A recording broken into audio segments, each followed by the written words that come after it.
Alfred Einstein ஜெர்மானிய இயற்பியல் விஞ்ஞானி. அவர் அமெரிக்க ஜனாதிபதி ட்ரூமன் காலத்தில் அணுகுண்டை தயாரித்தார். அதை வைத்து ஹிரோஷிமா நாகசாகி அநியாயமாக அழிக்கப்பட்டன. தேவையே இல்லாத தாக்குதல்கள் அவை.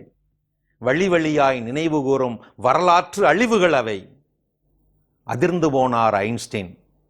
இறக்கும் முன்பு அவரிடம் கேட்டார்கள் நிருபர்கள், வாழ்நாள் விஞ்ஞான சாதனையாளர் நீங்கள், ஒருவேளை மறுபடியும் பிறக்க நேர்ந்தால் ஒரு விஞ்ஞானியாகத்தானே பிறக்க விரும்புகிறீர்கள்? உடனே வந்த அவரது தெளிவான பதில் இது: இல்லை இல்லை, ஒருவேளை மறுபடியும் நான் பிறக்க நேர்ந்தால் ஒரு விஞ்ஞானியாக அல்ல, ஒரு பிளம்பராக, குழாய்களை சரி செய்து இணைப்பவராக பிறக்க விரும்புகிறேன். அணு சக்தியை உலகத்திற்கு காட்டியது என்னவோ நான் தான். ஆனால் அந்த அதீத சக்தியின் சாவி இப்போது என்னிடம் இல்லை.